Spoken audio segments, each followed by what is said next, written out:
Hello, and welcome back to the Performance Marketing Unlocked podcast. I'm your host, Joseph Arthur, PMW's Multimedia Editor. On today's episode of the show, I'm joined by PMW's editor, the head honcho, Robin Langford, and our news reporter, Reem Makari, to talk about the biggest news story of the past fortnight.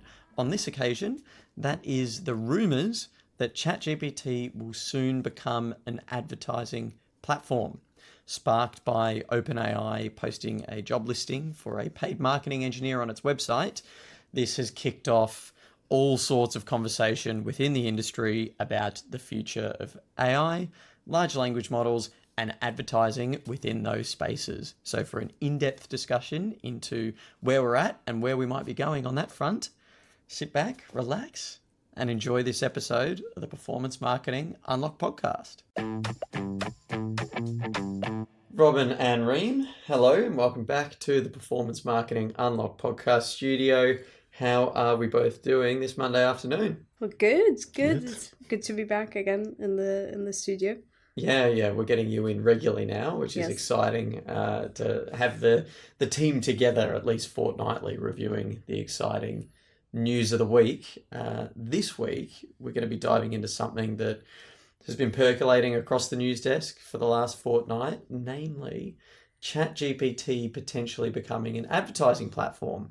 There were rumours that sparked across LinkedIn and publisher sites, including our own, based off a job application or a job opening that was posted to the OpenAI website. Robin, you broke this news. Do you want to tell us a little bit about it? Why are people speculating about ChatGPT with ads? Yeah, I'd say this is like one of the biggest, most anticipated stories within performance marketing for the last year, especially since the whole cookie thing died last year. And people are now interested in ChatGPT, the new kid on the block. It's really sort of starting to eat into the incumbents' market share. And there's been a few sort of false starts about ChatGPT getting ads over the past year. Some of them have been like third-party API hacks and stuff where we thought, there's actually ads appearing on ChatGPT, but it hasn't happened. But it's shown there's been a huge appetite for it. And I'm sure Sam Altman has been noticing that.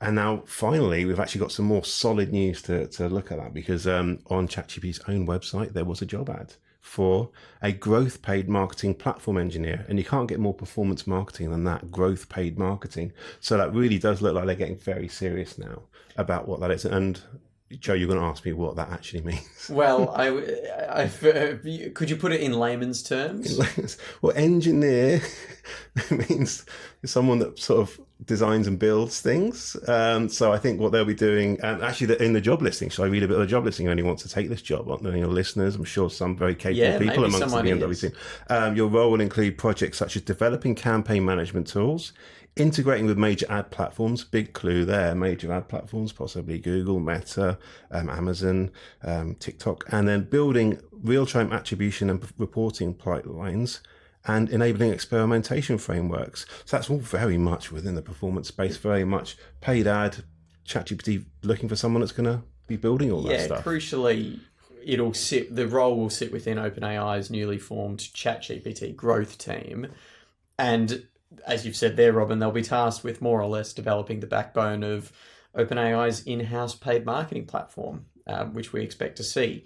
Now, Reem, we spoke to a myriad of industry experts. People were very keen to have their say on this news. We'll dive into that shortly, but I wanted to just get the team's reaction first, because a LLM like ChatGPT potentially having ads would be a change of pace broadly within the industry. Perplexity has been experimenting with it so far, but what do you make of ChatGPT getting in on the game? Well, first of all, I'm very happy that you came to me first, because I haven't done what Robin's done, which is do two comments in case someone else picks the other one. So I was a bit nervous as you were saying it in case someone else is going to say mine.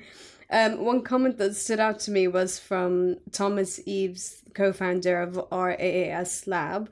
And he said success as an ad platform will be a question of trust. Unlike traditional search, where users are presented with multiple choices and sponsored ads are labeled, if an AI assistant presents you with a narrow set of results, would you believe it is giving you the best advice or simply adverts? Which I thought was pretty interesting, because ChatGPT and where like the premise of it, it's a place where people assume it's like almost like a safe platform or a safe space where they could just send it questions and it can give you personalized answers and emotive answers as well, so that you're able to get the outcome that you want.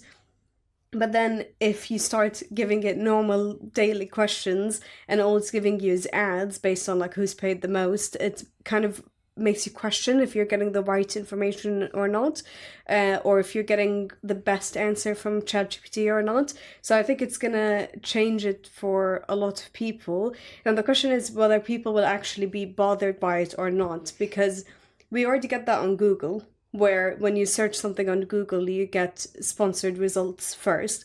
If you go on Amazon and you search product as well, the first 3 items you'll see are sponsored items or promoted items, and then you'll end up going to the highly rated ones. And people, like, there's some people who have a problem with it. Me personally, I tend to avoid any of the sponsored products and then immediately go to the highest rated. But then some people are completely fine with it. So I agree with it where it might impact people's trust for the platform. But then it's like, is AI really that trustworthy to begin with? We were just saying off air that we've all sort of independently been working away with AI and various LLMs, and we said Reem and I at least said we'd noticed a dip in the quality of responses we've been getting, and perhaps that was an indication it's trying to get us to pay for premium on ChatGPT, because the pair of us had found that it had been less helpful in the last few weeks than it had been previously. Maybe we're just not very good at manufacturing prompts. No, I think it's definitely making a lot more mistakes, because it was with ChatGPT 5 is when I started noticing it was making more mistakes. Because before I used to use it for either just in my day-to-day life for random stupid questions, but also sometimes to help with like editing, for example, and it would be a lot more accurate. And then with ChatGPT 5, it was just a bit more dumbed down and a lot more prone to hallucinating as well, even though they said one of the upgrades was that it won't hallucinate as much. I think that was part of it, was getting people to pay for premium. With ads as well, they could also just be annoying people enough to the point to get them to pay for premium so that they don't have to get ads anymore. It's fascinating because Meta is in the process of introducing a paid tier to Instagram and Facebook here in the UK where you can get an ad-free experience. Yeah. And a lot of the reaction I had when I spoke to members of the industry was they don't think that's going to become popular en masse, people paying for an ad-free experience on those platforms, because ads have been pretty native to them for quite some time. ChatGPT and large language models, you've had an ad-free experience to date, to then suddenly put ads within it that will change the experience from what it was. Maybe that's a better way to sell a paid ad-free tier. I don't know, Robin, what do you think? Well, we have to see. We're kind of speculating how OpenAI will handle the ads within it at the moment. And at the moment, that what it will look like, those ads will look like sort of within conversations. So that experience will be slightly different to the ad tiers you see within Google and Meta, which are sort of more standard. This is an ad format. So I think we'll have to wait and see how invasive it'll be for the user experience to see how turned off they are by that one. But that actually leads on quite nicely onto my quote. Yeah, go ahead. What was a take from one of our experts that stood out to you? It was Meher Sadra. He's CEO and co-founder of Incremental, and he's a good friend of the brand. He is one of our squad members. And he contributes to more articles than anyone else. I'm pretty happy to say that. Yeah, shout out to Meher, because he's always there. Yeah, and one of the reasons we feature him a lot is that he has a fantastic background in ad tech and martech. He was writing, his first squad article was about ChatGPT ads coming. He said, Google, watch out, ChatGPT ads are on the way. And that was about 6 months ago. And he says about this one, if OpenAI gets this right, we could see a major shift in how performance marketing works, which is less about chasing clicks and more about influencing decisions within a conversation. And I think that is what is the most fundamental change here, is it could really change what people are buying, what advertisers are buying online, which is, it's not just a keyword anymore. It's the context of a whole conversation, where that is, and it becomes a much more of a nuanced thing. Whether that kind of moves over into the sort of creepy thing of you're having a conversation with an AI and suddenly it says, oh, actually, I recommend this certain cough medicine or whatever because it's the only one that can get rid of the and it sounds you like an recommend ad. it based on what your personal experience with it, large language model, ChatGPT, So it's a delicate balancing act, but we've seen this, like you said, Reem, throughout the last 10, 20 years as platforms monetize. Meta famously, we saw that development. Google, the 10 blue links has gradually changed, and like you said, erosion of organic links on Amazon as well. There have always been ad-free alternatives. Like we could use things like the ad-free browsers like DuckDuckGo or some of the other ones, but most consumers don't. We tend to still stick with the ads. So it kind of, if they manage it right, we tend to sort of stay with it. So I'll see how ChatGPT does, certainly.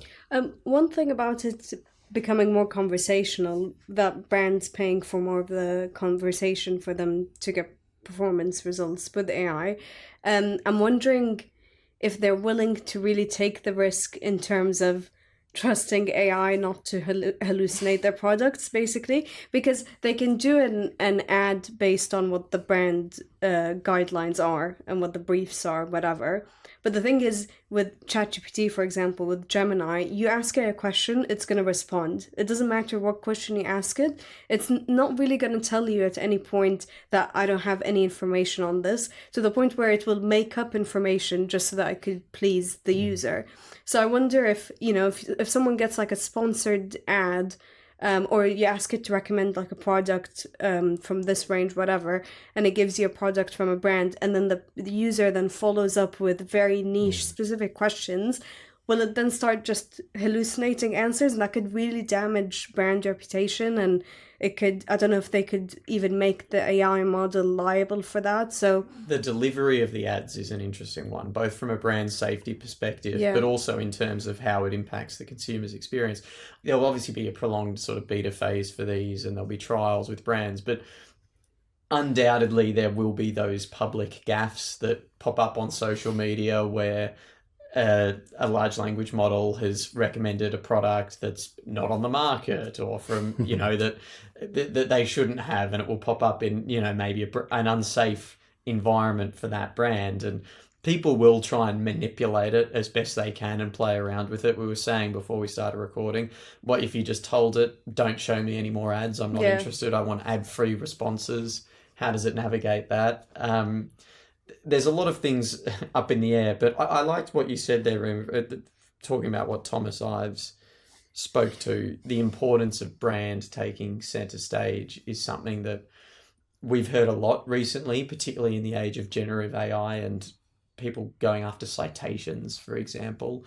It does sound like merging what works brand-wise and creatively with performance and these new channels. This is in essence a new performance marketing channel, basically, but making sure that consistent branding is at the forefront is going to separate you from everyone else. I think that's where we're at.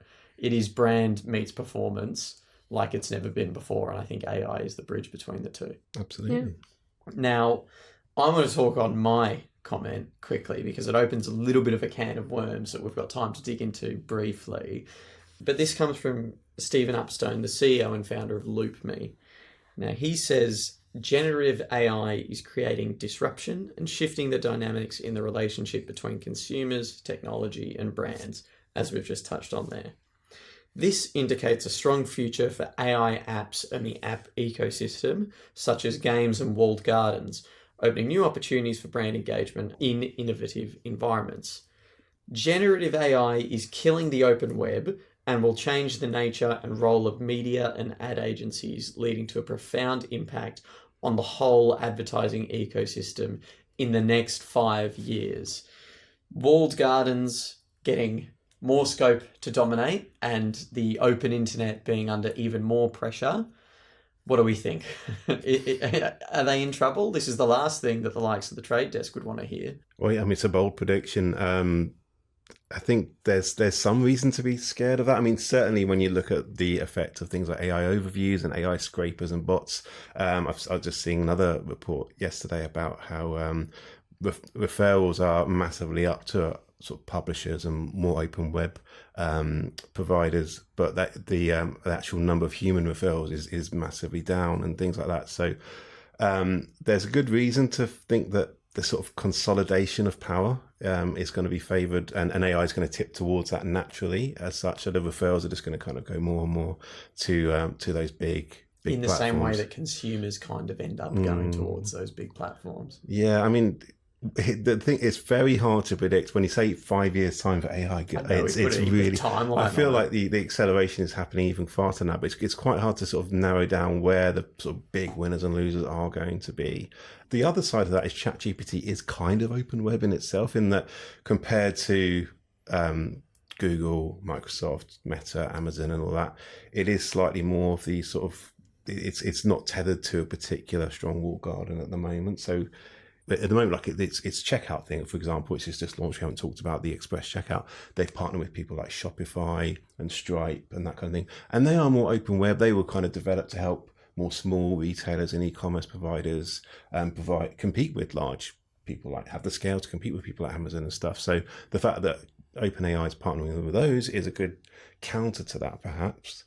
But if I'm honest, being asked to comment on how the web will change over the next 5 years in terms of AI, it's a fool's errand, because it's going to change rapidly. The answer is I don't know. Rapidly, but I'm not sure in what way at this point. The one thing I'd be confident in saying is I don't know. However it does change, and I don't want to predict how it will, I think walled gardens will be fine, and I think they'll find a way to come out of it on top, as they are now regardless, which means that if you're sort of banking on the walled gardens being winners, well, you look at, the slightly smaller scale organizations as potentially being the ones that lose out. But as you said, we are just postulating. Before we finish up, competing large language models, Gemini is one that we often talk about. It's the large language model I personally favor. Do we expect them to follow suit? Well, yeah. I mean, Robin was mentioning also off podcast how Gemini is, Google is already introducing ads within AI mode. I think it's the natural next step. One of the comments that were on the piece also said this is the natural next step for large language models, for AI platforms. And I think ChatGPT will be the first one they'll keep an eye on and see if it works and see if people respond to well. And then you'll probably then start seeing it pop up across all of these other platforms, and then having a version where it's ad free and having a version with ads. So it's I think it's only natural that it will go in that direction. We're going to be in a world pretty soon where you're either paying for ad-free tiers and your data is uncompromised and you get to experience everything without ads, but it costs you a little bit more money. And if you want a slightly free or cheaper alternative, then you're going to have to concede your data to the advertisers. And it opens up an interesting debate of, well, what kind of audiences are advertisers going to be targeting across these channels if socioeconomically you might only be getting access to audiences at one end of the economic spectrum as opposed to ones that have a bit more income, a disposable income, and can afford to spend it on, premium options on Netflix and Disney Plus and reading publishers like The Independent without saving cookies. I don't know what it says about access, but maybe there's a discussion to be had there. Yeah, I think in terms of premium, having two different audiences, the ones that are going to be paying are not going to be the same as the premium audiences. I think there's I'm not going to pay, but I'm not at the huge end of the spectrum. I haven't got disposable income falling out my pockets, but if I did, I probably would pay to avoid ads. We're seeing that it's the subscription economy right now, and I think we might see more like the Netflix style ad supported tiers coming in for AI. But yeah, I mean there's a long way to go. I quickly wanted to mention with AI mode two things we haven't really touched upon quickly about the way advertisers need to think about what they're buying more. Is AI mode's really stressing multimodality, which is not just text based, it's image, audio, visual, is all going to contribute towards that sort of paid media you're buying. So AI is reflected on, you're posting we're posting in images to our LLMs, aren't we? We're posting, and LLMs can deal with unstructured data and that kind of thing. So it really does change the game rapidly in terms of the media people are going to be buying and what's going to determine those signals for the consumer, because we're not just buying what they're typing, we're buying what they're listening to, the audio signals they're giving, and all the images they're posting into their AI mode or ChatGPT and that kind of stuff. So it's going to affect everything. So massive change. But look at what Perplexity is already doing, which is conversational ads. Look at what AI mode is doing, which is multimodality. And then look at what ChatGPT is doing at the moment, which is express checkout and that kind of stuff. So it's what's really changed. What we do know is it's rapidly changing. And advertisers are going to have to be moving swiftly. There's not a lot of time for R&D across different Perplexity versus ChatGPT or AI mode. You sort of have to just pick your poison and run with it for now. This isn't necessarily an AI platform. I mean, it's not at all an AI platform, but it is conversational, which is Reddit. Reddit has Reddit ads, and it works in ads across different forums that are all conversational, all very frank and transparent, and it works well. I think the way that they've done it is they target the right people at the right time, and that kind of shows a bit where maybe those AI platforms will go as well. Might offer a bit of a blueprint for success in that respect. You've just given some of these wall gardens a tip of where they can go. Well, yeah, I mean, Reddit's famously referenced a lot in LLMs at the moment, although I've seen some recent research that they're scraping Reddit less to feed ChatGPT and stuff are scraping them less recently, like Wikipedia and Reddit are becoming less sources for AI. But that used to be a bit of a hack for if you want to get noticed, get a good presence on Reddit and that kind of thing. Yeah. Now, finally, before we wrap up, there's one thing that constantly goes under the radar whenever there's any innovation on the AI front, and that's regulation of it. And Mateusz Rumiński, the VP of Product at Prime Audience, spoke to us on this and said, basically, this is the move the industry anticipated, is large language models becoming advertising platforms. He then went on to say, what's important now is that industry bodies and regulatory authorities take responsibility for this evolution if these platforms are going to emerge as an important channel for users interacting with the web.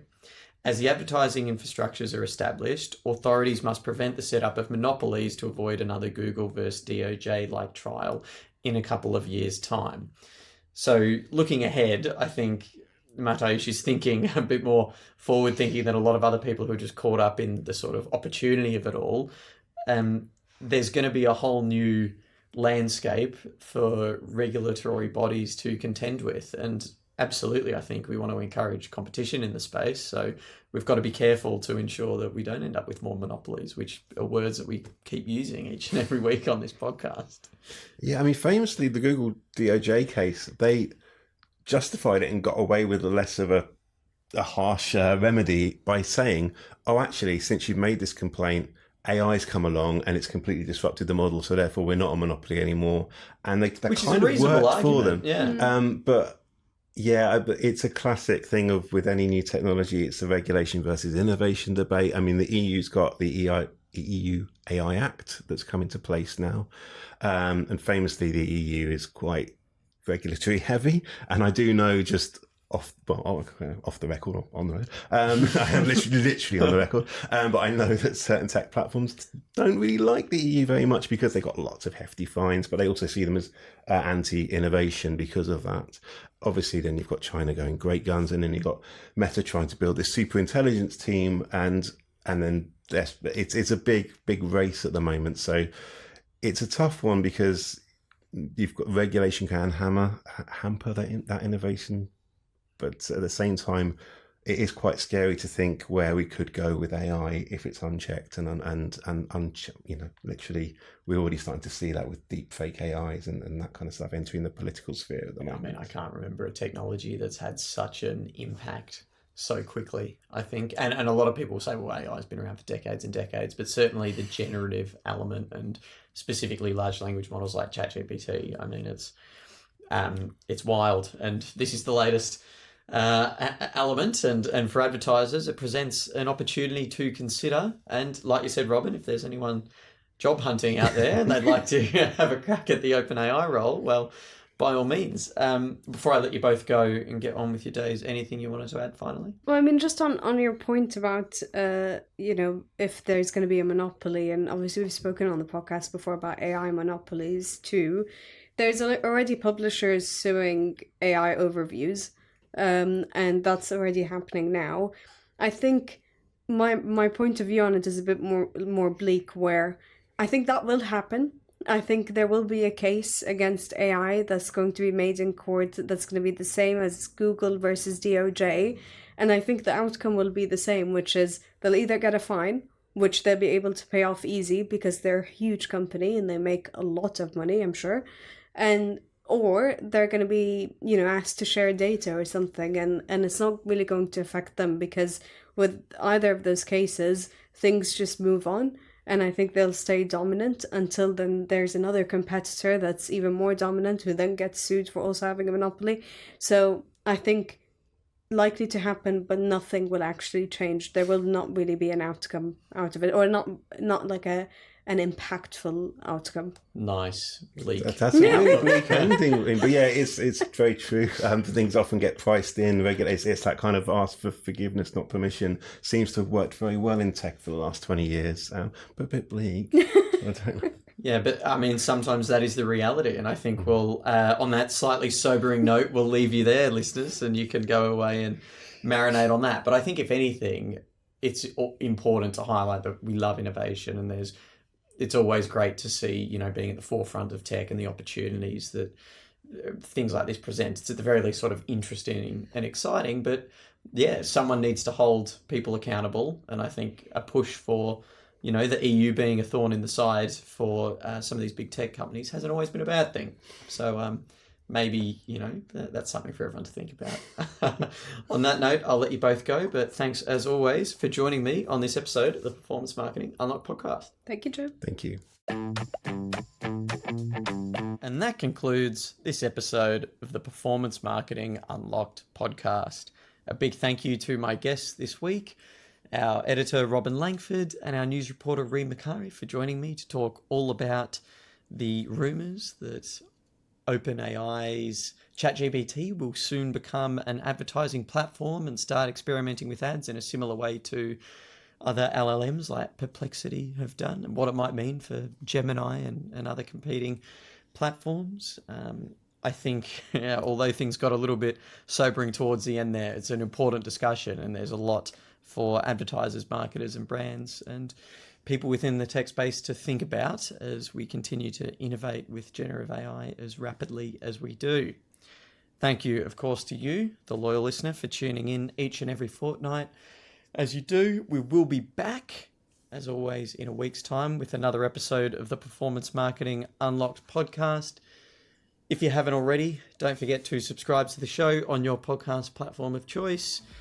And you can find us across social media, posting clips, highlights, as well as full video versions of episodes. So make sure you go give us a follow across LinkedIn, YouTube, and TikTok. With all that said, have an amazing week, and you'll be hearing from me again very shortly. Bye for now.